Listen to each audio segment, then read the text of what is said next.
My daughter-in-law, Vanessa, went on a trip with my son and the kids. Before she left, she told me in her usual tone, "We won't need you this time, Mom, but make sure the house is clean." Those words hung in the air like old cigarette smoke. It wasn't what she said. It was how she said it with that twisted little smile she used every time she wanted to remind me of my place in my own house. I was in the kitchen drying a plate that wasn't even mine. Vanessa was loading her designer suitcase, the one that cost more than $12,000. Money that came out of my savings, though she'd never mentioned that. And my son, Robert, was looking at his phone like it was nothing, as if he hadn't just heard his wife treat me like I was the housekeeper. "Did you hear me, Amelia?"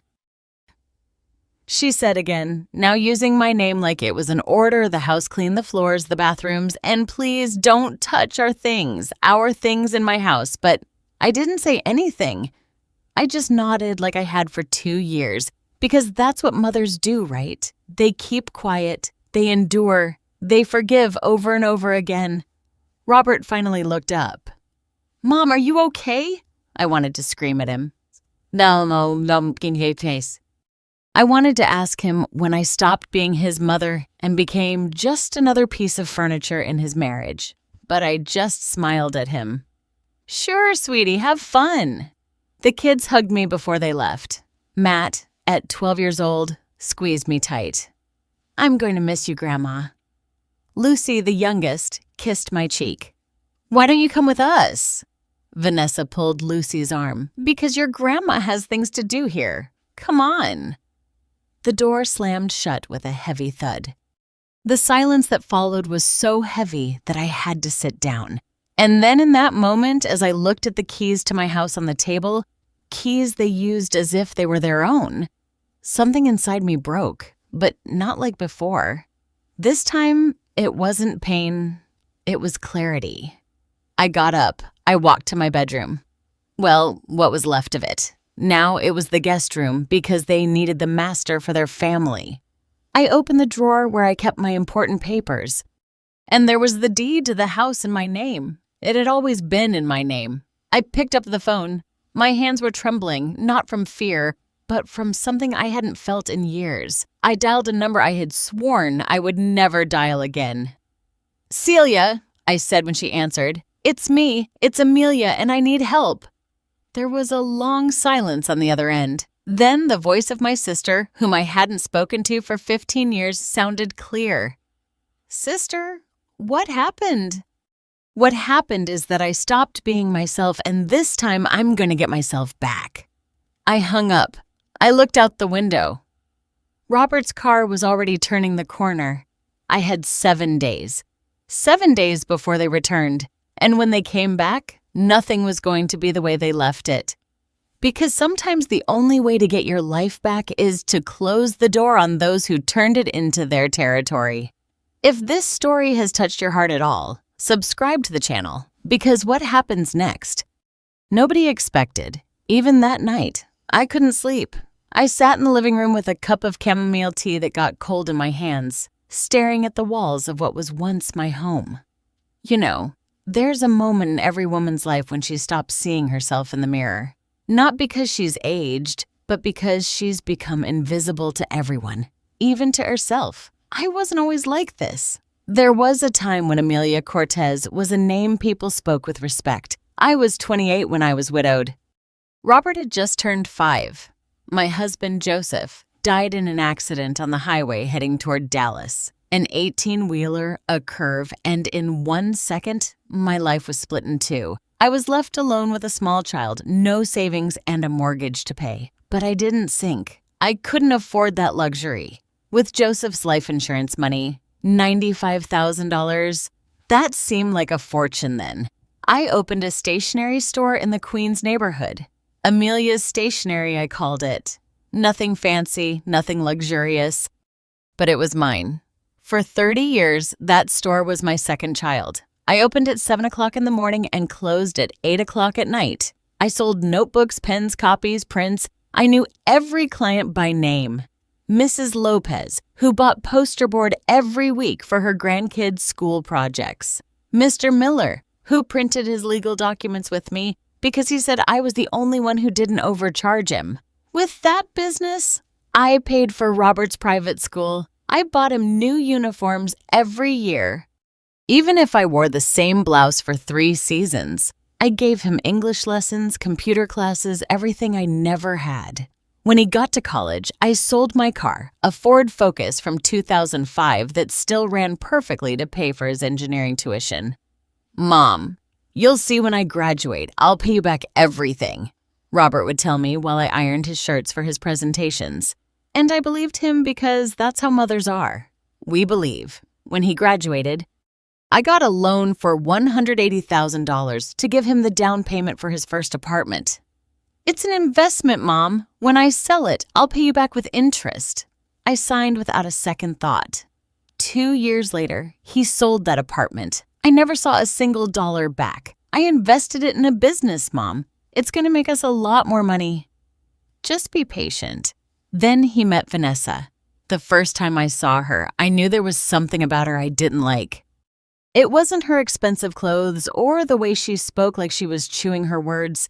It was the way she looked at my house, my store, me, as if she were evaluating how much each thing was worth, how much she could get out of it. But Robert was in love. And when a son is in love, the mother steps aside. They got married in a wedding that cost $320,000. I contributed $85,000.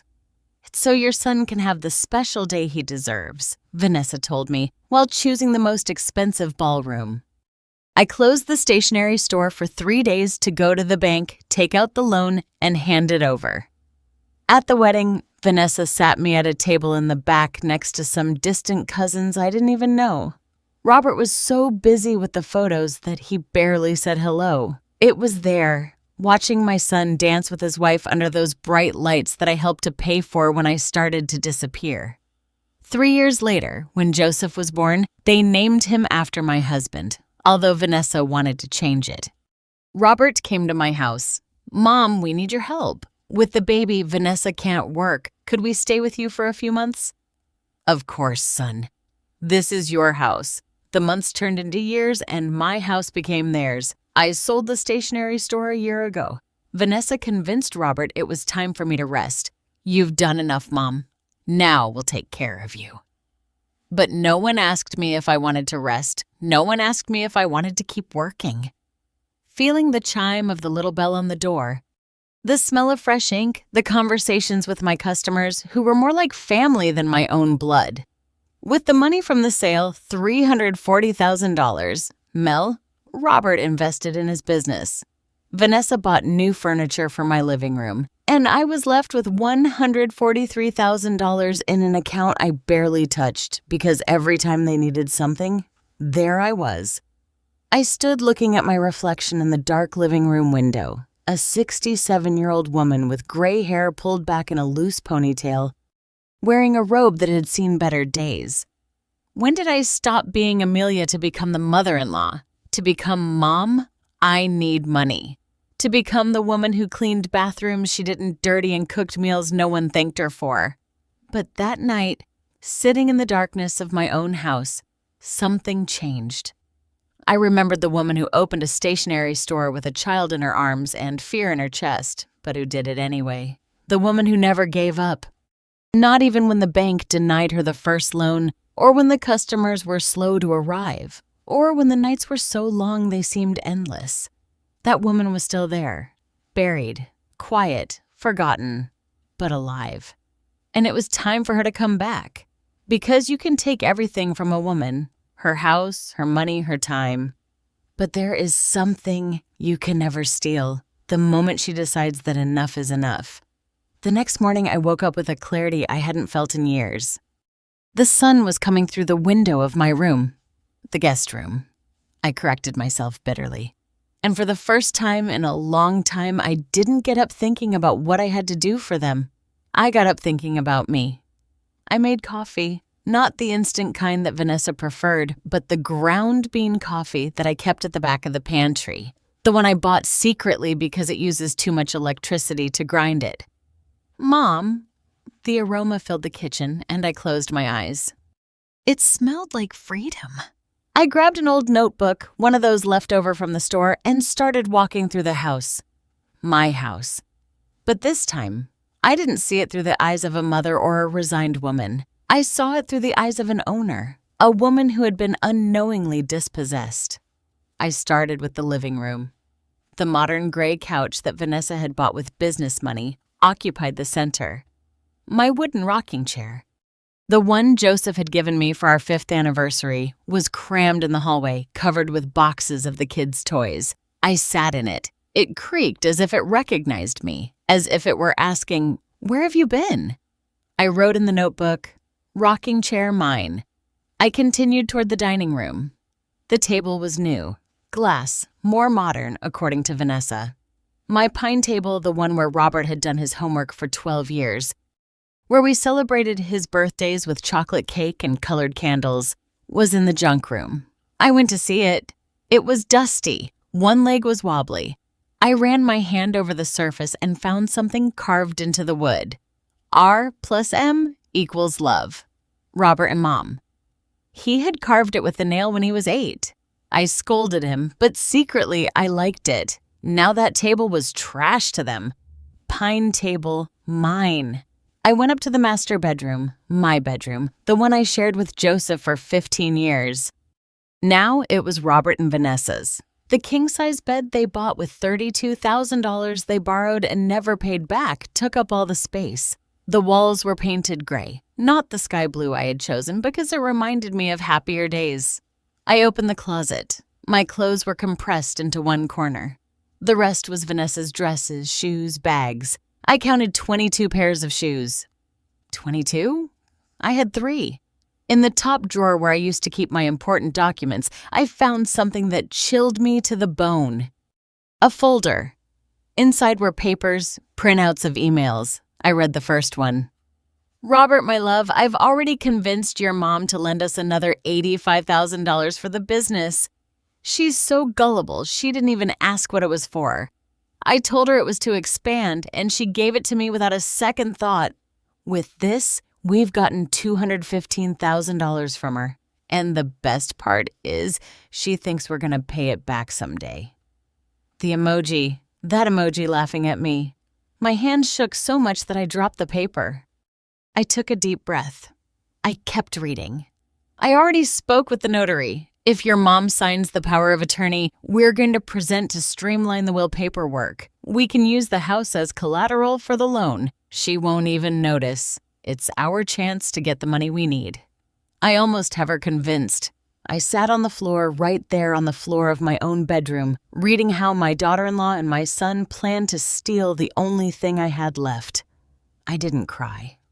I had no tears left for them. I took the entire folder, put it in my bag, and went down to the yard. My yard, the one I had taken care of for 20 years, where I planted roses, jasmine, and bougainvillea. Now it was a play area with a plastic slide and a punctured inflatable pool. The flower pots were tossed next to the trash can, the roses dry. I picked up a pot. The dirt was still there. I squeezed a handful of dirt between my fingers and felt it. It still had life. Yard. Mine. I went back to the kitchen. I opened the cabinets. The porcelain plates my mother had given me. The only thing I had left of her were pushed to the back, replaced by modern IKEA dishware. I took out one of my mother's plates. It had a crack. I remembered when it fell during an argument months ago when Vanessa yelled at me, "Why do you cook with so much salt, Mom? This is inedible." That day that plate broke and I hadn't said anything. Now I held them in my hands as if they were gold. Mom's plates. Mine. I spent 3 hours doing that inventory. 3 hours counting everything they had taken from me without asking. Not just things, memories, dignity, space. My list ended with 17 items. 17 things that were mine and had been relegated, hidden, forgotten. But there was something else at the very end of that list. Something I wrote with a steady hand. Amelia Cortez. Mine. I sat down again in the empty living room with the email folder next to me and my inventory notebook on my lap. I picked up the phone. I dialed Celia's number. This time she answered on the first ring. "Sister," I said, I need you to come over. I have something to show you. What happened, Amelia? What happened is that I found the truth, and now I really am going to get my life back. All of it. There was a pause. Then I heard her voice clear and firm. I'm on my way. Give me an hour. I hung up. I looked around. This house had been my prison. But prisons only work when you don't realize the key was always in your own pocket, and I had just found mine. Because sometimes the first step to recovering yourself is not to confront the person who took everything from you. It's to take inventory of what you still have and realize that that is enough to start over. Celia arrived exactly 53 minutes later. I saw her park from the window. She was driving a simple but well-maintained car, a white Toyota Corolla. She got out with a leather briefcase under her arm and sunglasses that she removed before knocking on the door. When I opened it, we stood looking at each other in silence. 15 years. 15 years without seeing each other. And there was my younger sister with shorter hair, some gray strands she didn't bother to hide, and those same brown eyes that looked at me from childhood. Amelia, she said simply. Celia, we didn't hug right away. There was too much broken time between us. Too many words that were never said. Come in, I said, stepping aside. She walked in slowly, looking at every corner as if she were memorizing the house. She stopped in front of a photo on the wall. Robert as a child at his elementary school graduation. I was next to him, smiling, wearing my store uniform because I had come straight from work. You look happy there, Celia said quietly. I was. We sat down in the living room. I poured her coffee. My hands were still trembling a little. Not from nerves, but from everything I was about to let go of. Sister, Celia began, setting the cup on the table. 15 years ago, you closed the door in my face. You told me I just wanted your money, that I was jealous, that Robert was right about me. Do you remember? I closed my eyes. Of course I remember. I do. Then tell me what changed. Why are you calling me now? I handed her the folder, the one I had found in my bedroom. Celia opened it and started reading. I watched her jaw tighten with every page. When she finished, she closed the folder with a sharp thack. She stopped. She took a deep breath. Amelia, this is attempted fraud. Did you sign that power of attorney they mentioned? No, they hadn't presented it to me yet, but I was going to. Vanessa told me it was to make things easier for me when I could no longer manage my affairs, that it was normal, that all families did it. Celia closed her eyes and shook her head. Amelia, if you had signed that, they could have sold this house without you even knowing, put mortgages on it, emptied your accounts, all legal, because you would have given them the power to do it. The silence that followed was heavy as a stone. There's something else you need to know, Celia said after a moment. Her voice sounded tired, as if she were carrying something she had kept inside for a long time. 15 years ago, when you stopped speaking to me, it wasn't because I wanted your money. It was because I said no to Robert. I looked at her, not understanding. Your son came to my house. He was 26 years old. He told me he was in a jam, that he needed urgent money, that it was for a business that was going to change his life. He asked me for $120,000. He said he had asked you for it, but you didn't want to give it to him. I felt the floor moving beneath my feet. I had just started my practice, Celia continued. I didn't have that money, but I took out a loan. I gave him the $120,000. He made me sign a promissory note. He promised he would pay me back with interest in 6 months. Celia, I never saw a single dollar. Amelia, not one. When I went to look for him, Vanessa, they were already dating then, kicked me out of their apartment. She told me I was self-interested, that I was making things up to get money out of them. And Robert. Robert didn't say anything. He just looked at me from behind her and let her insult me. Tears started rolling down my cheeks. Why didn't you tell me? I tried. Don't you remember?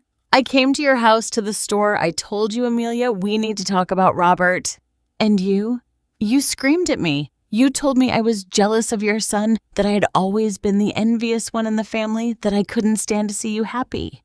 Robert had filled your head with lies. He told you I was making up fake debts to blackmail him. I covered my face with my hands. My God, Celia, I didn't know. I know. That's why I'm here. She leaned forward and took my hands in hers. Sister, for 15 years I was angry at you. But I also missed you every day. And when you called me yesterday, I knew you had finally opened your eyes. Forgive me, I whispered. Please forgive me. I forgave you a long time ago. What I didn't forgive was not fighting harder to make you see the truth. But now we can fix this. How, Celia? He's my son. I know, and I don't want you to lose your son, but I also can't stand by and watch them destroy you. She opened her briefcase and took out a tablet. I'm a lawyer specializing in family and estate law, and what I'm about to tell you isn't easy, but you need to hear it. This house is in your name, right? Yes, Joseph and I bought it 35 years ago. When he died, it was completely in my name. Does Robert pay rent? Do they have a loan agreement? Anything legal authorizing them to live here? No, I just told them they could stay. Celia nodded. Then legally, you have every right to ask them to leave. It's your property. And with these emails you found, we have evidence of attempted financial fraud. If necessary, we could even file a complaint. I don't want to put my son in jail, Celia. I know, and it doesn't have to come to that. But Amelia, she looked at me intently. Do you want to keep living like this? Being the servant in your own house, waiting for the day they ask you to sign a paper that leaves you on the street? I didn't answer because the answer was already clear. You have 7 days before they return, Celia continued. 7 days to reclaim your house, your life, your dignity, but you need to decide now. Are you going to continue to be the mother who sacrifices in silence, or are you going to be the woman who defends herself? I looked at my sister, the sister I had lost by believing lies, the sister who, despite everything, was here offering me her hand. I want to be Amelia again, I said, my voice firm. I want to be me. Celia smiled. For the first time in 15 years, I saw that smile I remembered from our childhood. Then, let's get started. We spent the rest of the afternoon planning. Celia took notes, made calls, reviewed documents. Every now and then, she would explain something legal to me, and I would nod, still not entirely believing this was happening. When the sun began to set, Celia closed her briefcase. Tomorrow we start.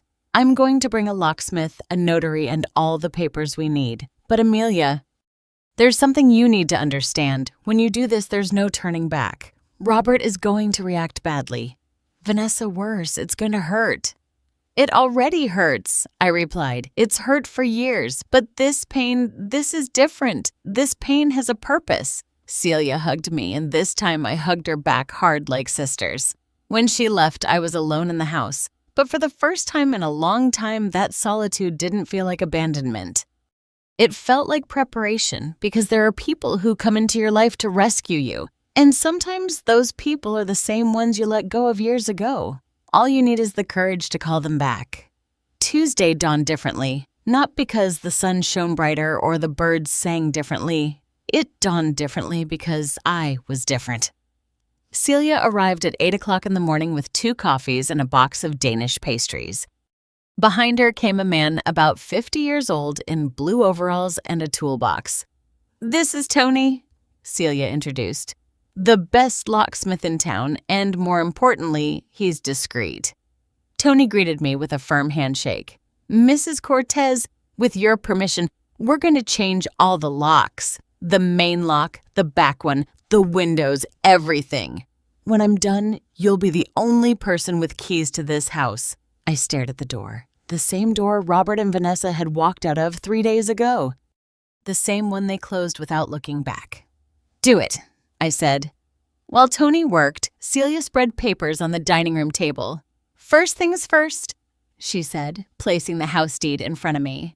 This property has been in your name since 1990, 35 years. There's no other name on the title. Not Robert's, not Vanessa's, not anyone's. It is yours completely.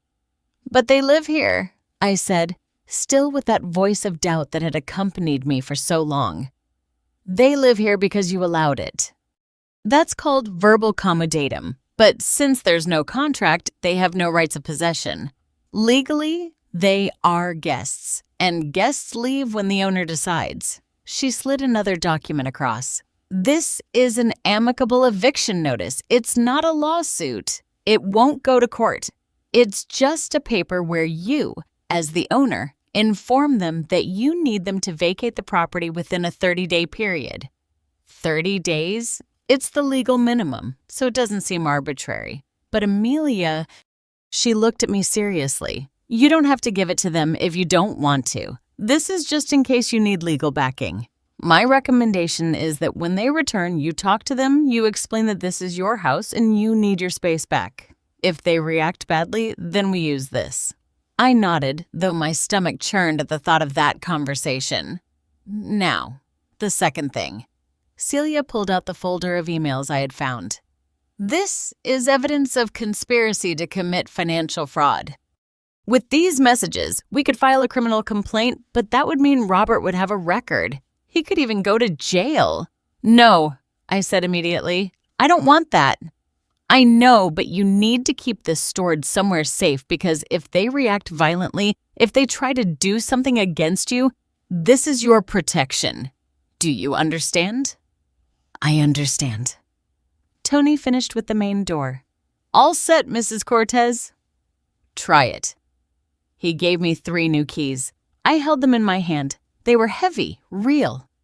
I closed the door and opened it again. The sound of the lock was different, firmer, as if the house itself was saying, now you're protected. Now we need to talk about money, Celia said when we sat down again. How much do you have saved? $143,000 in the bank. Does Robert have access to that account? I froze. No, I don't know. Years ago, I gave him an additional card for emergencies. Celia was already dialing her phone. We're going to the bank now. In less than an hour.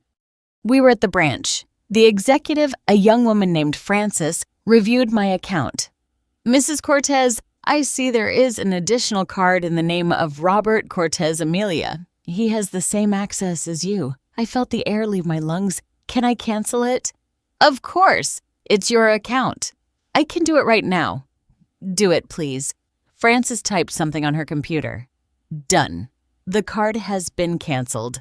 I also recommend that you change your PIN and activate SMS alerts for any movement. There's something else. Celia intervened. We need to open a new account in my sister's name, only at a different bank. 2 hours later, my $143,000 were in a new account at a different bank with a card that only I knew about. Now he can't touch you, Celia said as we left the bank. Your money is safe. But I still didn't feel safe. I felt like I was betraying my son. Celia must have seen something on my face because she stopped in the middle of the street and grabbed my shoulders. Amelia, listen to me closely. Protecting what's yours is not betrayal. Setting boundaries is not cruelty. What we are doing is justice. It's taking back what they never should have taken. We went back to the house. Tony had finished with all the locks. He handed me a set of 6 keys. Your fortress is ready, Mom, he said with a smile. When he left, Celia and I stood in the middle of the living room. And now? I asked. Now you reclaim your space. We spent the rest of the day reorganizing. We pulled the rocking chair out of the hallway and put it back in the living room. We moved Vanessa's gray couch to the junk room. We brought my pine table into the dining room and cleaned every inch until it shone again. We went up to the master bedroom. Celia looked at me. Do you want your room back? I looked at the king-size bed. I looked at the closet full of Vanessa's clothes. And for the first time, I said what I really thought. I want them to leave. We started packing, not with violence. Not with vengeance, with respect, but with firmness. We folded every garment, every sheet. We put everything in boxes, their shoes, their perfumes, their things. By Wednesday night, my bedroom was mine again. I had put on the blue sheets I liked. The photos of Joseph were back on the nightstand. The smell of lavender that always relaxed me filled the space. I sat on my bed. My bed. And I cried. but not from sadness, from relief. Something else is missing, Celia said Thursday morning. What? Security. She brought a technician who installed 3 cameras, one at the entrance, one in the backyard, one in the living room. They connect to your phone. You'll be able to see everything in real time. Isn't that excessive? Not when there's $340,000 at stake in documented attempted fraud. Amelia, you need to protect yourself.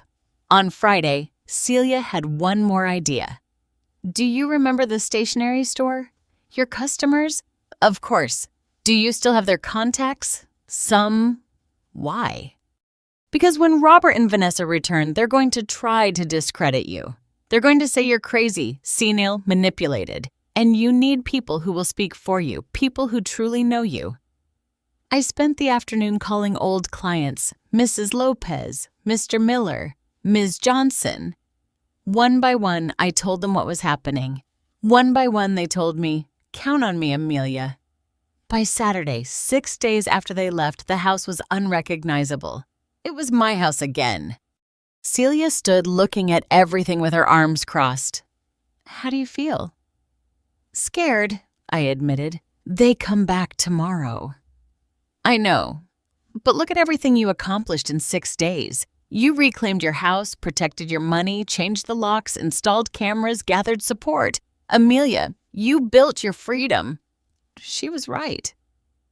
But still, my heart beat like a drum when I thought about seeing Robert walk through that door. What if I regret it?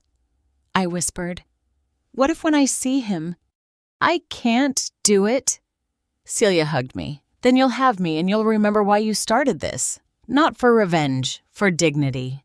That night I couldn't sleep. I sat in my living room in my rocking chair staring at the door. Tomorrow when they opened it with their old key, they would find a new lock. And on the other side, a new woman too. Because freedom isn't given away. It's built brick by brick, decision by decision, and sometimes it only takes 72 hours to change an entire life. Sunday dawned with a clear sky that seemed to mock the storm I felt in my chest. Celia arrived early with bags from the grocery store. We're gonna make some food, she said. You need to be busy or you'll go crazy thinking. She was right. My hands trembled as I peeled potatoes. Every time I heard a car pass on the street, my heart jumped. What time did they say they'd arrive? Celia asked. Robert sent me a message last night. We'll get in around 5 o'clock, Mom. We'll grab dinner on the way. I looked at the clock. It was 10 o'clock in the morning. 7 hours. The doorbell rang and I nearly dropped the knife. Relax, Celia said. It must be her. Her? Celia smiled mysteriously and went to open it. She returned with a young woman about 23 years old, with her hair pulled back in a ponytail and clear eyes that looked at me shyly. Amelia, this is Sarah, Celia introduced. Sarah, this is my sister. The girl held out her hand. Nice to meet you, Mrs. Cortez. Sarah, I repeated, confused. Celia served all 3 of us coffee and we sat down. Let me explain, my sister began. Sarah is a nursing student at the university. She just arrived from Chicago to do her practicals at the General Hospital. She needs a safe, clean place to live that's close to the hospital, and that doesn't cost an arm and a leg because she's barely getting by on her scholarship. I looked at the girl. She looked like a kind person, one of those who still smiles even when life isn't easy. I don't understand what this has to do with me, I said. You have 3 bedrooms in this house, Celia continued. One is yours. The other was Robert and Vanessa's, and the third, the one that was the kids', is also empty. How about you rent a room? My mouth fell open. Rent, Celia. I have never listened to me. First, it would give you a fixed monthly income. Sarah can pay $450 a month. That's what a room costs in this area. Second, you would have company. You wouldn't be alone in this big house. And third, Celia leaned forward. When Robert and Vanessa arrive today and see that someone else is living here, they will immediately understand that things have changed, that this is no longer their house. Sarah spoke for the first time, her voice soft. Mrs. Cortez, I don't want to cause you any trouble, but I promise I'm very tidy, very respectful. I study a lot, so I hardly make any noise. And, well, my mom had a stationery store in Chicago. Lucy's Stationery, she called it. You met her many years ago when you went to a conference there. I looked up, surprised. Lucy Miller? Your mom is Lucy. Sarah's eyes filled with tears. She died 2 years ago. Cancer, but she always talked about you. She said you gave her advice that saved her business when she was just starting out, that you were very generous with her. The memory came back like a wave.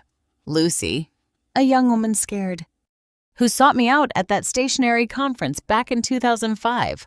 I gave her my suppliers, my contacts, my tricks. I never asked for anything in return. Your mom was a brave woman, I said, my voice cracking. Like you, Sarah responded.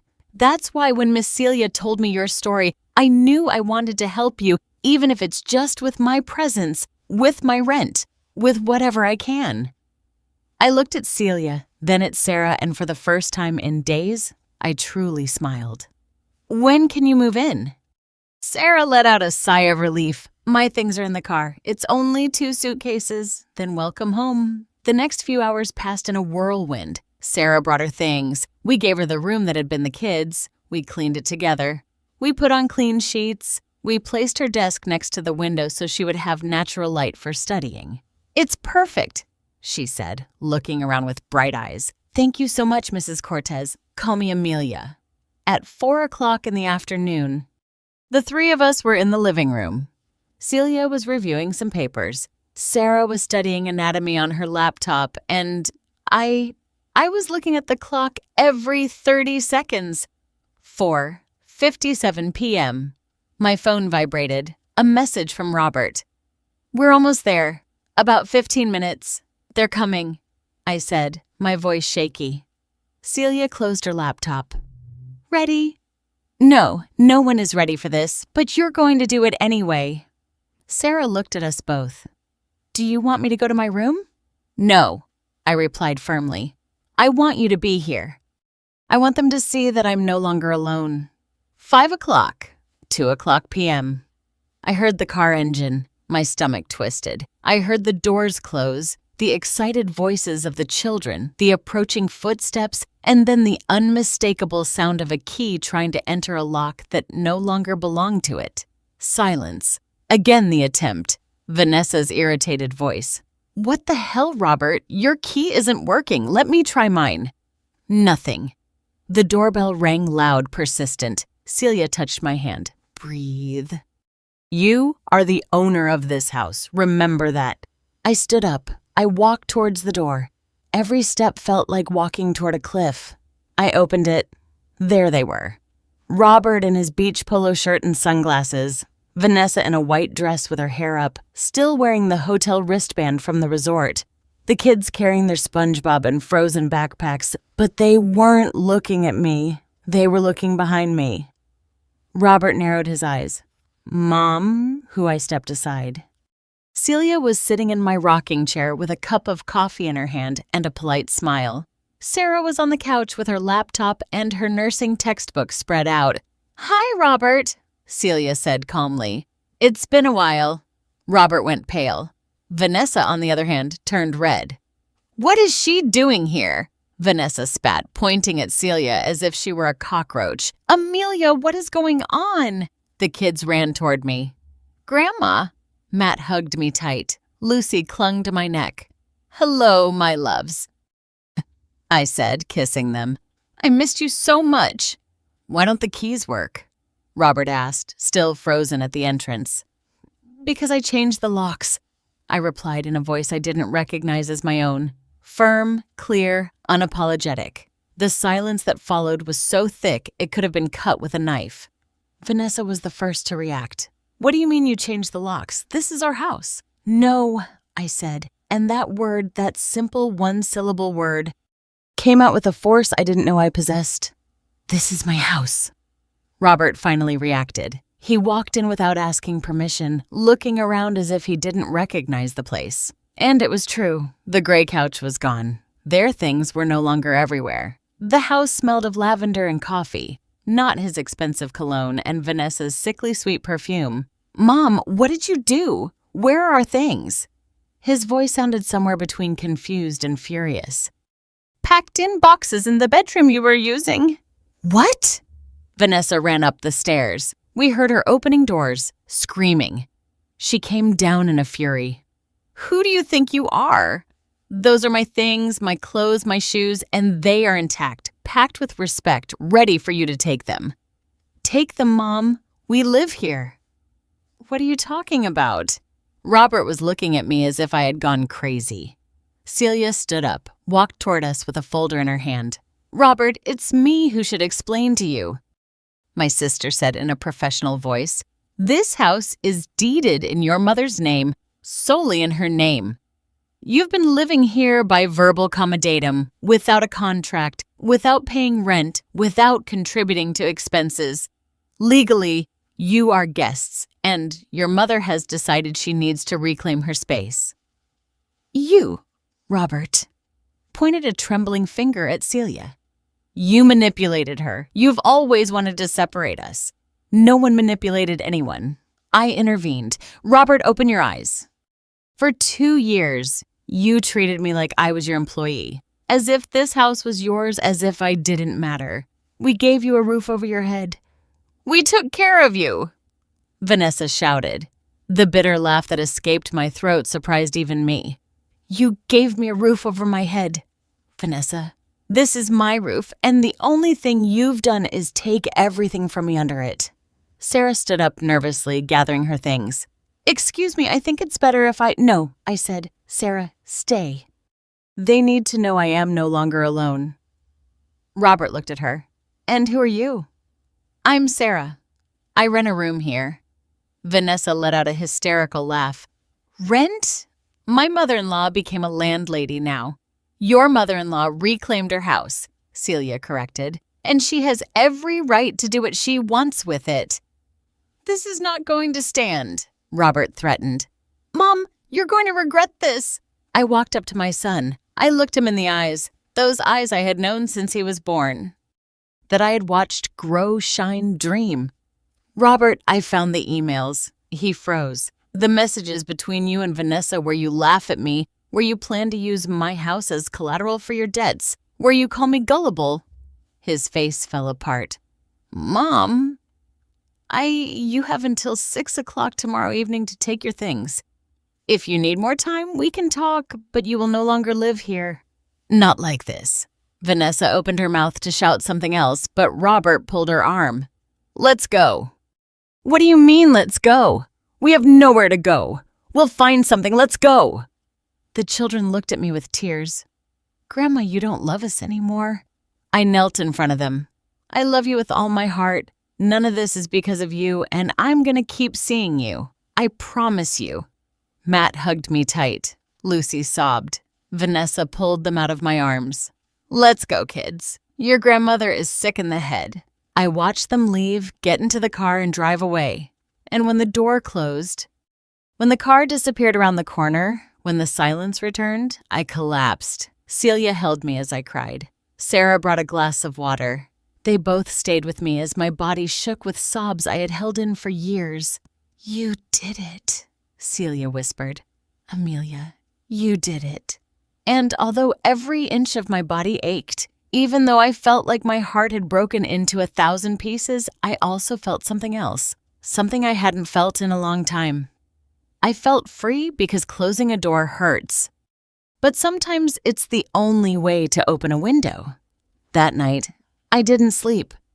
I sat in my rocking chair, staring at the ceiling, listening to every sound in the house as if it were the first time I was inhabiting it. Celia had stayed with me. She slept on the sofa even though I offered her the guest room. You need to know you're not alone, she told me. At 2 o'clock in the morning, my phone vibrated. A message from Robert. Mom, how could you do this to us? We're in a hotel with the kids, paying $180 a night that we don't have. All because of your selfishness. My hands trembled. I wanted to reply. I wanted to apologize. I wanted to tell him to come back. But then I remembered the emails, the laugh, the word gullible written with that mocking emoji. I deleted the message without answering. 3 minutes later, another message, this time from Vanessa. I hope you're happy, Amelia. You took the roof from your own grandchildren. What kind of grandmother does that? You are selfish and a bad person. Robert is devastated because of you. I closed my eyes. I took a deep breath. I didn't respond, but the messages kept coming one after another like waves of poison. Everyone in the family is going to know who you really are. You're going to end up alone, completely alone, and you deserve it. The kids are crying, asking why their grandma doesn't love them. That last message broke me. I covered my mouth to keep from shouting and waking Celia, but she was already awake. She sat down next to me and took the phone out of my hands. Enough, she said firmly. This is emotional manipulation, and you are not going to fall for their game. But the children, Celia, the children will be fine. They have parents who need to solve this. You already did what you had to do. I blocked the messages that night. For the first time in my life, I set digital boundaries. Monday dawned gray. It was drizzling. Celia had to go to her office. But Sarah stayed with me during breakfast. How do you feel? She asked me while we shared a Danish. Like something has been ripped out of me, I admitted, but also lighter. My mom used to say that sometimes you have to cut out the rot so the healthy can grow. I smiled sadly. Your mom was very wise. At 11 o'clock in the morning, the doorbell rang. This time it wasn't Robert. It was my cousin Brenda. She arrived with an exaggerated look of concern and cheap perfume. Amelia, what is going on? She walked in without waiting for an invitation. Robert called me crying. He says you kicked him out, that you've gone crazy, that Celia is manipulating you. There it was. The smear campaign had begun. Robert told you his side, I replied calmly. Do you want to hear mine? Brenda crossed her arms. Let's hear it. I showed her the emails. I explained the years of humiliations, the borrowed money never returned, the plan to use my house as collateral. By the time I finished, Brenda was pale. I didn't know any of this. No one knew because I kept quiet, but not anymore. She left without saying much more, but I saw doubt in her eyes. Good sign. She wasn't the last visit. On Tuesday, my friend George arrived. On Wednesday, 2 worried neighbors, all with the same story. Robert calling them, crying, saying I was senile, manipulated, out of my mind. To each one, I showed the deed, the emails. I explained with a quiet but firm voice. Some believed me.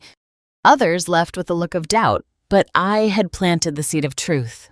On Thursday, Robert showed up. At 6 o'clock in the evening, just as we had agreed, he arrived in a moving truck. I opened the door. He looked terrible. Swollen eyes, unshaven beard, wrinkled clothes. Mom, he said, his voice cracking. Robert, are you really going to do this? It's already done. He walked in with 2 moving guys. They started bringing down boxes. I stayed in the living room, watching them take out the furniture they had bought with my money, the clothes, the children's toys. Vanessa arrived an hour later. She didn't even look at me. She went straight upstairs to the bedroom and started violently pulling out her things. I heard drawers slamming, things falling.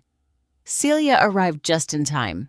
She stood next to me, silent, but her presence was a shield. When Vanessa came down carrying a box, she finally spoke to me. You are a snake, she spat. An old bitter snake who can't stand to see her son happy. I took a deep breath. I wasn't going to take the bait. If that makes you feel better, you can think that. It's not what I think, it's what you are. She moved closer.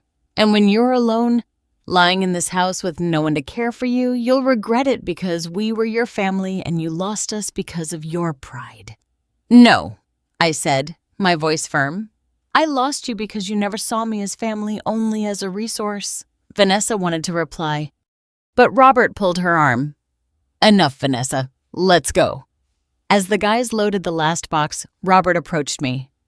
Mom, I know I made mistakes. His voice cracked. But you're my mother. Is there really no way to fix this? For a moment, I saw the boy he was, the son I raised, the one whose tears I wiped away when he was scared at night. But he wasn't that boy anymore. He was a man who had used me, lied to me, and planned to strip me of everything. There is a way, I said. It's called consequences, and it's time for you to face them. His eyes hardened. Then this is goodbye. No, it's see you later. When you're ready to talk for real without Vanessa feeding you lies, without manipulation games, I'll be here. Robert shook his head. You're a stranger. No, Robert. You turned your mother into a stranger. I just stopped letting it happen. He left without looking back. The truck drove away. Celia closed the door. The silence that remained was different from before. It wasn't loneliness. It was peace. But the storm wasn't over. On Friday, my phone exploded. Messages from relatives who never called. Now, all of them full of opinions. Amelia, how could you kick out your son? Family comes first. This is unforgivable. Robert says, you're sick. Do you need medical help? Some even suggested I had senile dementia, that Celia had brainwashed me to get my house. It was exhausting, hurtful, but also revealing. All those people who were now judging me. Where were they when I was working 12 hours a day at the store? When I was widowed at 28? When Robert was taking money from me over and over again? None of them were there. But now they all had opinions. Block them, Celia told me. All of them. You don't owe them explanations, but they're family. Family is not who shares your blood, Amelia. It's who respects your dignity. She was right. That night, I blocked 17 numbers, and for the first time in weeks, my phone went silent.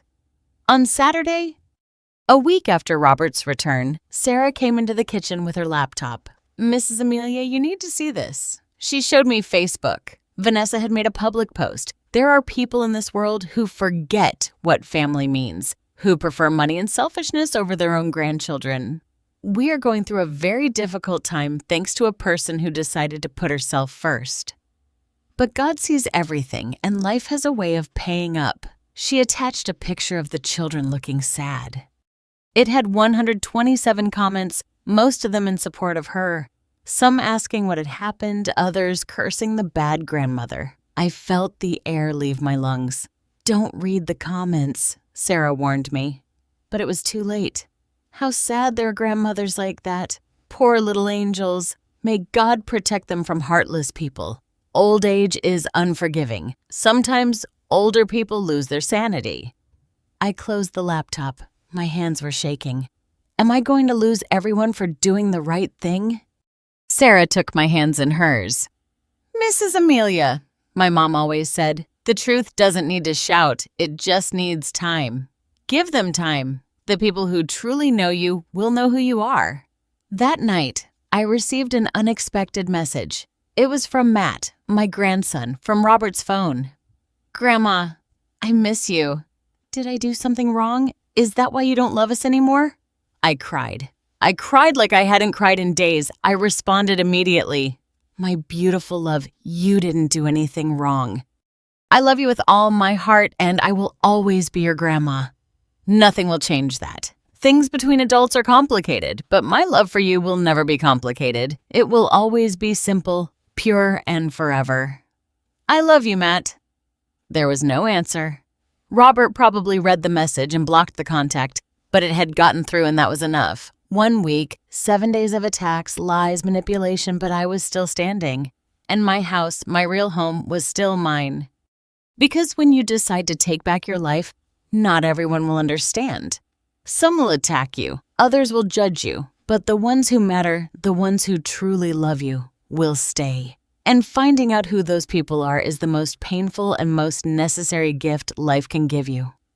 2 weeks after Robert left, the storm still hadn't subsided, but it had changed form. It was no longer shouts or slamming doors. Now it was something quieter, more poisonous. It was the silence of those who stopped calling. The neighbors averted glances when I went to the store. The WhatsApp messages left unread by cousins who used to share jokes with me. On Wednesday, I went to the market. Mrs. Rodriguez, the vegetable lady who had known me for 20 years, barely greeted me. Good morning, Mrs. Rodriguez.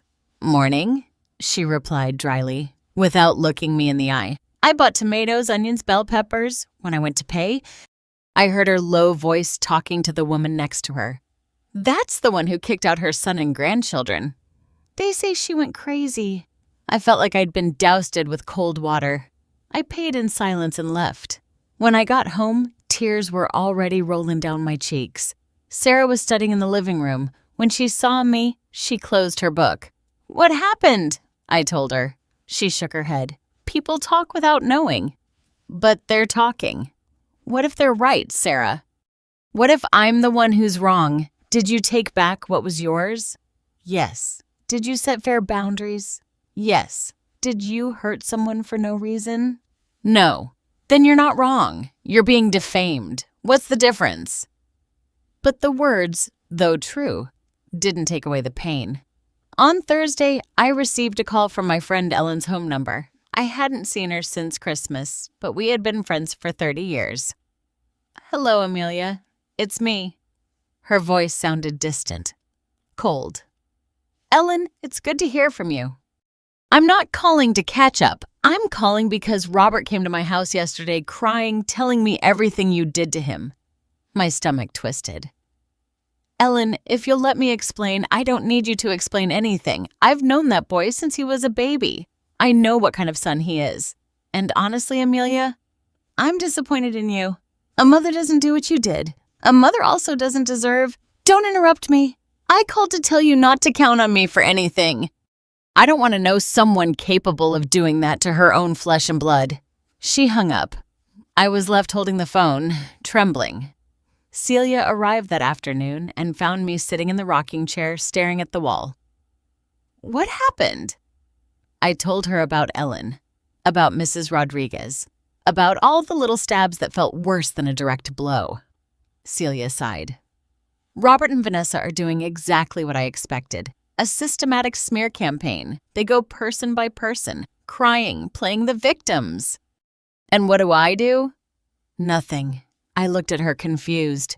The truth doesn't need active defense, Amelia. It just needs time. Eventually, people will see who Robert really is, but you have to be patient. I don't know if I can do it. That night, I couldn't eat dinner. I went to bed early, but sleep didn't come. At 11:30, my phone vibrated. An unknown number. I hesitated but answered. Hello? Silence. Then Vanessa's voice cold as ice. I hope you're happy, Amelia. You destroyed this family. Vanessa. How did you get this number? It doesn't matter how. What matters is that you know the kids are doing badly. Matt won't eat. Lucy cries every night asking for you. Is that what you wanted? My heart wrenched. Vanessa, I never wanted. Yes, you did. You wanted to punish us for not obeying you like your lapdog. Well, congratulations. You succeeded. But when those children grow up and hate you, remember this moment. Let me talk to them. No, you no longer have the right. You earned this. She hung up. I was left sitting in the darkness, trembling, the phone still at my ear. Had I done the right thing, or was I really destroying my family? On Friday, something changed. I was having breakfast when a message arrived on the family group chat. That group where everyone was. Cousins, aunts, nephews, the one that used to be for birthday wishes and meeting announcements. Robert had written, Family, it is with sadness that I inform you that my mother is going through mental health issues. We have tried to help her, but she refuses. She is now living with strangers in the house, referring to Celia and an unknown tenant. If anyone can talk to her and make her see reason, I will be grateful. The children need her. He attached a photo. It was me, taken from outside my house through the window. I was in my pajamas, my hair messy, looking tired. He had spied on me. He had come to my house secretly and photographed me without my consent. I felt a mixture of disgust and terror. The messages started coming in. Oh, poor Amelia. Old age is cruel. Can't we do something legal? Take her to a doctor. Robert, count on us. That's not your mom. It's the illness. I couldn't breathe. I picked up the phone and called Celia. When she answered, all I could say was, They're destroying me. 20 minutes later, she was at my house. I showed her the group, the messages, the photo. Her face hardened in a way I had never seen. This has crossed the line. This is defamation. Invasion of privacy and harassment. What do I do? First, you leave that group. You don't participate in their circus. Second, we document everything. Screenshots, dates, times. And third, she paused. We need evidence of your mental lucidity. How? You're going to see a doctor, a psychiatrist ideally. They're going to give you a complete evaluation. And when you walk out of there with a certificate that says you are perfectly sane, Robert won't have anywhere to hide. The following Monday, I was sitting in the office of Dr. Patricia Hernandez, a psychiatrist with 30 years of experience. She asked me questions, many questions about my life, my family, my recent decisions. She asked me to solve logical problems, to remember sequences, to talk about my emotions. 3 hours later, I left with an official document. The patient, Amelia Cortez, 67 years old, presents full mental faculties, intact memory, adequate logical reasoning, and complete capacity for making decisions about her estate and her life. No evidence of cognitive decline, dementia, or psychiatric alterations that compromise her judgment was found. She is in full use of her mental and legal faculties, signed, sealed, and with a professional license number. When I showed it to Celia, she smiled. "This is gold, Amelia. Pure gold." That night, Celia wrote a message in the family group from my account, but drafted by her. "Good morning, family. This is Amelia. I have read the recent messages with sadness. It hurts me that I am spoken of as if I were incapacitated when the reality is very different. I am attaching a recent psychiatric evaluations that confirms I am in full use of my faculties. The decisions I have made regarding my estate are mine, conscious, and just. I respect that everyone has their opinion, but I will not allow myself to be defamed. I wish you all the best." I attached the PDF of the medical certificate. The silence that followed was deafening. No one responded, but 3 people left the group, including Robert. On Wednesday, something unexpected happened. I was watering the yard when a car parked in front of my house. 2 figures got out. It was Matt and Lucy alone. I ran toward them. "Kids, what are you doing here? Where are your parents?" Matt, at 12 years old, looked older than I remembered, more serious. "We ran away." "Grandma, how?" "Dad and Mom went to run an errand." They left Lucy with the neighbor and me alone at home because I'm old enough. I went to get Lucy and we took an Uber. I had $34 saved from my birthday. Lucy hugged my legs, crying. "Grandma, I miss you. Why don't you visit us anymore?" I knelt in front of them, tears rolling down my face. "My loves, I have missed you every second of every day." "Mom says you hate us," Lucy said, her voice cracking. "She says we're not your family anymore. That's a lie. A very big lie. You are and always will be my family." Matt looked at me with eyes that seemed too old for his age. "Grandma, I heard the fights. I heard when Mom told Dad they were going to get money from you, that you were stupid. I didn't understand before, but I do now." I froze, Matt. "And I also heard when Mom told Dad that if you kept refusing to give them money, they were going to tell everyone you were crazy, that it was the only way to get you committed so they could keep the house." The world stopped. "Are you sure of what you heard?" "Yes. It was about a week ago. I was in my room, but the door was open. Celia appeared at that moment. She had been in the kitchen and heard everything. "Matt," she said, her voice soft but firm. "Could you repeat that you just said, but this time recorded, so your grandma is protected?" The boy nodded. And there, in the living room of my house with a voice recorder on Celia's phone, my 12-year-old grandson told everything he had heard. When he finished, Celia turned off the recorder. "This changes everything," she said. "I called Robert." He answered on the 3rd ring. "The children are with me. They are fine. Come get them," I said before he could speak. I hung up. Half an hour later, Robert and Vanessa arrived in a fury. They knocked as if they wanted to break down the door. I opened it with Celia at my side. "How dare you keep them here without our permission?" Vanessa yelled. They came on their own, I replied calmly. Because you manipulated them. No, Matt interrupted, stepping out from behind me. Because we wanted to see our grandma. Because you lied to us. Robert turned pale. Matt, shut up. You don't know what you're talking about. Yes, I do. I know everything. The boy stood firm in front of his father and with a bravery that broke my heart, he said. I know you wanted to take Grandma's house, that you said she was crazy when she isn't. And that's wrong, Dad. Very wrong. The silence that followed was so heavy, it hurt. Vanessa grabbed the children by the arm. Let's go now. But before leaving, Robert looked at me, and for the first time in weeks, I saw something in his eyes that wasn't anger. It was shame. When they left, I collapsed onto the couch. See, Celia said, sitting down next to me, the truth always finds a way out. Always. And she was right, because what Robert and Vanessa didn't know was that the truth no longer just lived in my heart. Now, it had a voice. It had witnesses. It had proof. And that truth, sooner or later, was going to take its toll, because you can lie to half the world. But you can never lie to a child who heard you when you thought no one was listening. The days after the children's visit were strange, as if the universe had pressed the pause button. Robert didn't call again.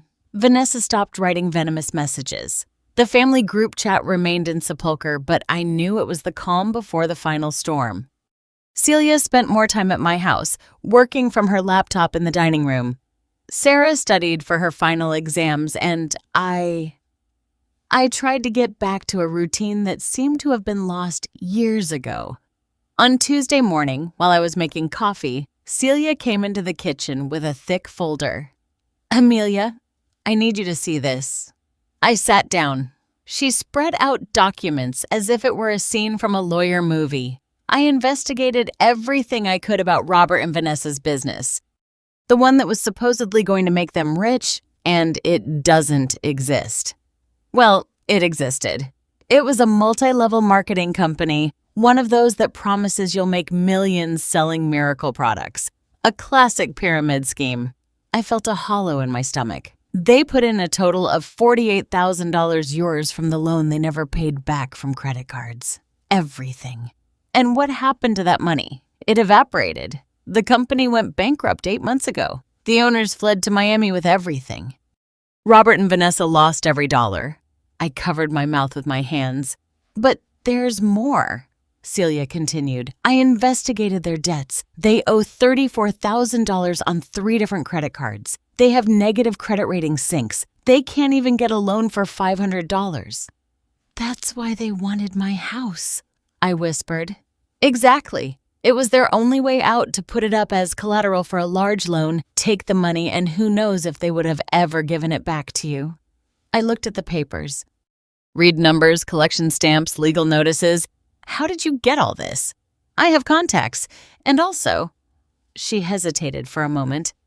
Robert tried to use your house as collateral 3 months ago without your signature. He falsified a power of attorney. The world stopped. What? The notary detected it. He asked for you to appear in person. Robert made up that you were sick, that you couldn't move. The notary refused to proceed without seeing you. That's why they later tried to convince you to sign to streamline the paperwork. I was going to sign, I said, my voice hollow. If I hadn't found those emails, I would have signed. I know. That's why we're here now. Celia closed the folder. Amelia, with this we can do 2 things. 1, file a criminal complaint for attempted fraud.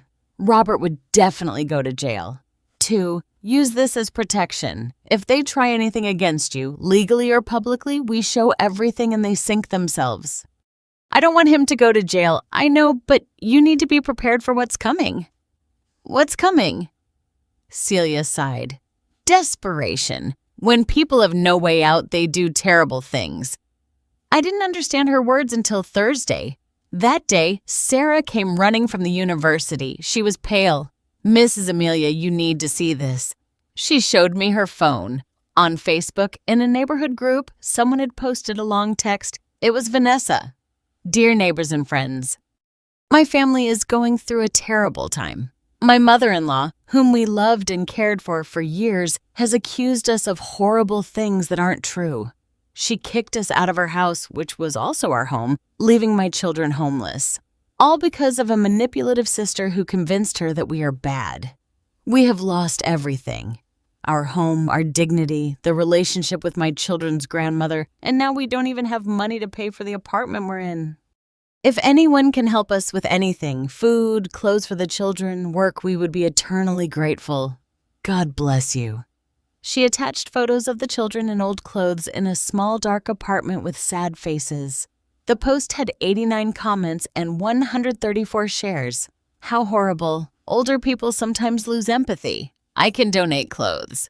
Message me. Poor kids, they don't deserve this. Does anyone have that woman's contact? We need to talk to her. I felt like I was drowning. They're running a public pity campaign, Celia said when I showed her. And worse, they're indirectly asking for money. This is emotional manipulation at its finest. What do? Do I respond? Do I clarify? No, because if you respond, they see you as desperate. If you clarify, they see you as cruel. It's a trap. Then nothing. No, something better. Celia smiled. The truth, but not from your mouth, from other voices. I didn't understand until she started making calls. First, she called Mrs. Lopez, my old client from the store. She explained everything to her. Mrs. Lopez, without me knowing, wrote a comment on Vanessa's post. I have known Amelia Cortez for 25 years. She is the most hardworking, honest, and generous woman I have ever met. If she made that decision, it was because she had very valid reasons. Don't be fooled by just one side of the story. Then Mr. Miller. Amelia saved my business when no one else would help me. She is a woman of her word and heart. Don't believe everything you read. Miss Johnson, who had bought school supplies at my store for 15 years. I know this family, and I know Amelia. There is much more to this story than they are telling. Be careful before judging. One after another, my old clients, people I didn't even know remembered me, started defending me. Not with attacks, not with aggression, just with testimonies of who I really was. By that night, Vanessa's post had a completely different tone. The new comments were cautious, some even questioning her version. Sounds like there are two sides to this story. If so many people speak well of the woman, something doesn't add up here. Why don't they show proof of what they're saying? Vanessa deleted the post that very night. On Saturday, 3 weeks after everything started, I received an unexpected call. Mrs. Cortez, this is Frances from the bank. Yes, what is it? I wanted to inform you that someone attempted to access your old account. The one we canceled. They used old passwords and correctly answered the security questions. Who? I can't give you that information over the phone, but the attempt was blocked. I just wanted you to know that someone has sensitive information of yours. Please change all your passwords. I hung up with my hands trembling. Robert, he had tried to steal from me. Celia arrived half an hour later. I told her. Her expression hardened. Enough. This has to end. How? With the complete truth. Face to face. That night, Celia drafted a message. She sent it from my phone to Robert's. Robert, we need to talk. The three of us, you, Vanessa, and me, no children, no third parties, Monday at 10 a.m. at my house. If you don't come, I will proceed legally with everything I have. The decision is yours. The answer came 5 minutes later. We'll be there. Sunday was the longest day of my life. I couldn't sleep. I couldn't eat. I just walked around the house going over everything I was going to say in my mind. Sarah made me some herbal tea. It's going to be okay, Mrs. Amelia. The truth always wins, and if not, then it wasn't the truth. Celia arrived early Monday. She brought her folder of documents, her recorder, and something else. A notary. A notary? I asked, just in case. If we reach an agreement, we'll document it immediately, leaving no room for regret. At 10 o'clock, 3 o'clock a.m., they knocked on the door. I took a deep breath. Celia squeezed my hand. Remember who you are and why we came this far. I opened the door. Robert looked terrible. He had lost weight, had deep dark circles under his eyes, and his clothes were wrinkled. Vanessa, on the other hand, arrived dressed up, made up, with a hard expression. They walked in without greeting us. We sat down in the living room. The notary stayed in the dining room, discreet but present. No one spoke for the first 30 seconds. Finally, Robert broke the silence. "Mom, is this why you wanted us to come? To humiliate us with your lawyer and your notary?" "No," I replied firmly. "To end the lies?" Celia placed the folder on the table. "Robert, Vanessa, we are going to put all the cards on the table. And at the end of this conversation, you will decide if you want to resolve this as a family or in court." And so, with the morning sun streaming through the windows, we began to unearth every lie, every deception, every secret, sir, that had poisoned this family. And although it hurt like pulling a thorn stuck down to the bone, it was the only way to start healing. Because the truth is not cruel, the lie is. The truth only hurts when you've been avoiding it for too long. Celia opened the folder slowly, as if she were disarming a bomb. "Let's start at the beginning," she said in a professional but not cruel voice. "Robert, 15 years ago, you borrowed $120,000 from your aunt. You never paid it back." Robert opened his mouth, but Celia raised her hand. "Then your mother gave you $180,000 for the down payment on your apartment. You promised to pay it back. You didn't. Then $85,000 for the wedding. Another $85,000 for the business. Summing up everything your mother gave you in cash, loans, direct payments, it comes to $547,000 in 8 years. Vanessa tried to interrupt. "She gave it to us. They were never loans. There are messages where you yourselves call it borrowed money." Celia cut in. "But let's continue. The business. That multi-level marketing company you put nearly $500,000 into, it went bankrupt. You lost everything, correct?" Robert nodded, looking at the floor. "Now you owe $34,000 on credit cards. You can't get any credit. And 3 months ago, you tried to use this house as collateral for a loan without Amelia's signature with a falsified power of attorney." Robert turned pale. "I was going to ask her permission." "Lie," Celia exploded. "The notary has a record that you said she was sick, that she couldn't appear. That is fraud, Robert. That is punishable by jail time." "We weren't going to do it," Vanessa yelled. "We were just exploring options." "With falsified documents," I said, finding my voice, "with my fake signature." "Vanessa, you looked me in the eyes for months, knowing you were planning to rob me and laughing at me." I showed them the printed emails, the same ones I had found weeks ago. Robert read them. I watched his face change. First confusion, then horror. "Vanessa, you wrote this. It was a joke," she said, her voice trembling. "A joke? Calling me gullible is a joke. Planning to steal my house is a joke. We weren't going to steal it. We just needed a big loan to get out of the hole. With my house as collateral without asking me, and if you couldn't pay, I would lose my home." The silence that followed was so thick it hurt to breathe. Celia continued, relentless. "Then comes the smear campaign, telling the whole family that Amelia is senile. The photo taken without permission, the Facebook post asking for pity and money, and the attempt to access her bank account last Friday." Robert looked up sharply. "What?" "I didn't." Vanessa looked away. "It was you," Robert said to his wife in a voice I had never heard from him. "Cold, broken. We needed the money. We're going to be evicted from the apartment. And for that, you were going to steal from my mother.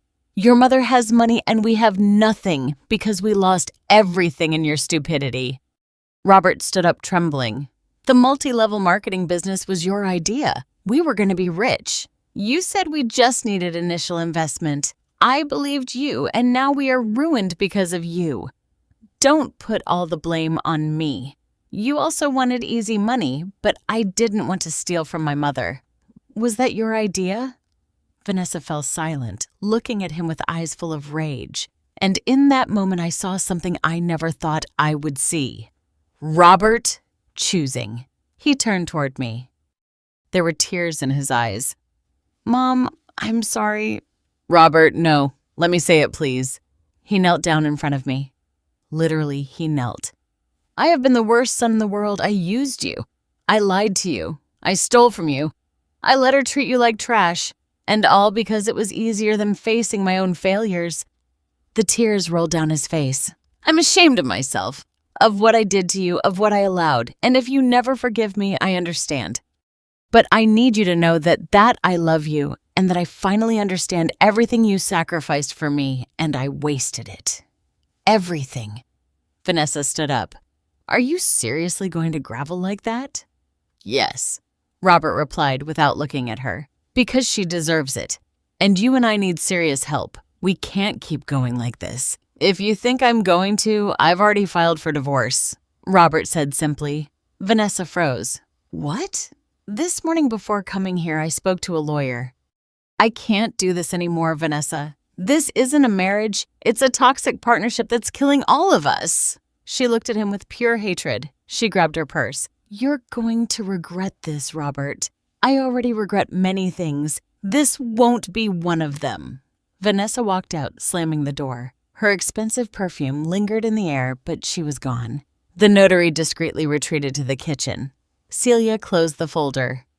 Robert, my sister said in a softer voice, what are you going to do now? I don't know, he admitted. Look for a job, a real one. No more weird schemes, get a small apartment I can afford, and try to be a better father to my children and a better son if my mom lets me. He looked at me, waiting, not demanding. Did you really file for divorce? I asked. Yes, I've known for 2 weeks that I should, but I was afraid. Not today. I got up. I walked toward him. He tensed up as if expecting a blow. I hugged him. He crumbled in my arms, crying as he hadn't since he was a child. Forgive me, Mom. Forgive me. Forgive me. I forgive you, son, I whispered in his ear. But forgiving doesn't mean forgetting or going back to the way things were. If you want to be my son again, you're going to have to build it with actions day by day. Do you understand? Yes, and I'm going to set boundaries, firm ones. I'm not going to give you any more money. You won't live here. I'm going to love you, but I'm also going to take care of myself. I understand. You deserve it. We stayed like that, hugging, while Celia watched from afar with a sad smile. The following months were strange, different. Robert found a job as a manager at a hardware store. It wasn't glamorous, but it paid $1,400 a month. He rented a 1-bedroom apartment, small but decent. The children started visiting me every 2 weeks. Celia drafted a custody agreement. Legal, of course, with set schedules. The first time they came after everything, Lucy hugged me and didn't let go for 10 minutes. I missed you so much, Grandma. Matt was more cautious, more hurt by everything he had witnessed. Grandma?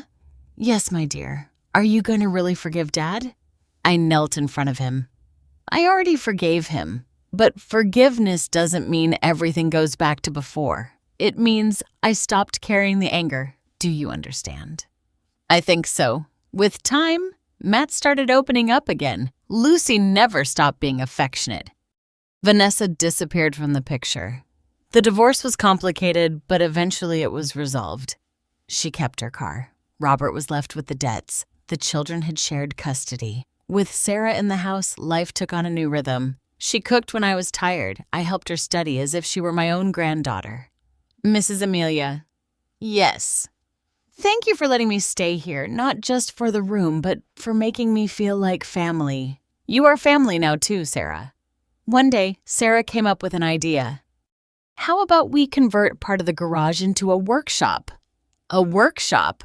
We could give classes to women in the neighborhood. Charge a small fee. I'll help you with the organization. The idea excited me in a way I hadn't expected. 3 months later, Amelia's workshop opened its doors. We started with 5 students. By the 2nd month, there were 12 of us. It generated $1,200 a month. It wasn't much, but it wasn't about the money. It was about the laughter, the stories, the company. It was about feeling useful, alive, me again. 6 months after everything, one Saturday afternoon, there was a knock at the door. It was Robert alone. He didn't bring suitcases. He didn't bring demands. He brought a lavender plant in a pot. I know you like the smell, he said simply. And I wanted to, bring you something that will grow as a symbol. Come in, I smiled. We sat in the living room, me in my rocking chair, him on the sofa. How's work going? Good. I was promoted to supervisor. That's $250 more a month, and I finished paying off one of the credit cards. I'm glad, son. I started individual therapy. It's hard, but necessary. That's very brave. I learned from you. We fell silent, but it wasn't awkward. It was peaceful. Mom, can I ask you something? Of course. How did you know it was time to say enough is enough? How did you find that strength? I thought about it for a moment. I didn't find it. It was always there. It was just buried under years of fear, guilt, and the need to please. But when I finally dug it up, I realized I had never been weak. I had just been asleep. Robert nodded, tears in his eyes. I'm going to spend the rest of my life making it up to you. No, I said firmly, but with love. You're going to spend the rest of your life being the best version of yourself. Not for me, for you, for your children. That's the compensation I want. He stood up to leave. At the door, he turned. I love you. Mom! And I love you, son. Always.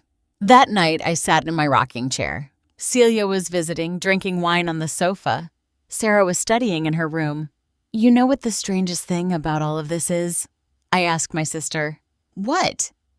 For years, I thought losing Robert would be the end of my world. But when I lost him, when I closed that door, I discovered there was a whole universe waiting for me on the other side. Celia raised her glass to the universes we discover when we close the right doors. We clinked at glasses. I looked around. My house, my home. It smelled of lavender. It sounded like laughter from the workshop that would be coming the following week. It felt like home. It wasn't perfect. Robert and I were still healing. The children were still processing their parents' divorce. Vanessa still spoke ill of me on Facebook, though no one paid attention anymore. But I was at peace because I had done the hardest thing a mother can do. Choose herself without stopping loving her son, and it turns out both things could exist at the same time. The workshop was full. 15 women of all ages embroidering, laughing, sharing coffee in Danish. Robert arrived with the kids. Now they came every weekend. Grandma, look what I made at the workshop, Lucy said, showing me a drawing of a house with flowers. It's beautiful, my love. It's your house with your yard because it's the prettiest house in the world. Matt sat next to me. He was 13 now and in the middle of adolescence. Grandma, my teacher assigned us a project to interview someone important to us. Can I interview you? Me? Yes, because I want to write about the bravest person I know. My eyes welled up with tears. It would be an honor. That night, after everyone left, I went out to the yard. The roses I had replanted were blooming. The bougainvillea climbed the wall. The lavender perfumed the air. I sat on the bench Celia had given me. It had a plaque that read, "For Amelia, who reclaimed her garden and her life." I looked at the stars, and for the first time in decades, I didn't think about what I had lost. I thought about everything I had gained. My dignity, my peace, my house, my relationship with Celia, a new friend in Sarah, a healthier relationship with my son, the pure love of my grandchildren, and above all, I gained myself back. I closed my eyes and took a deep breath. The air smelled of wet earth and flowers. And I smiled because true wealth is not in what you possess, but in what you do not allow them to take from you. And I reclaimed the most valuable thing, my right to live in peace in my own house, being simply me. Sometimes the happy ending isn't going back to what you had. It's discovering that you deserved something much better. If this story touched your heart at all, leave me a comment telling us where you're watching from and what resonated with you the most. Give it a like if you think there are stories that need to be told. And subscribe to the channel to keep sharing stories of life, dignity, and second chances because we all deserve to know that it's never too late to reclaim our house. And when I say house, I'm not just talking about walls. I'm talking about that inner peace that no one should be able to steal from you. See you in the next story. Take care of yourself and remember you deserve to bloom.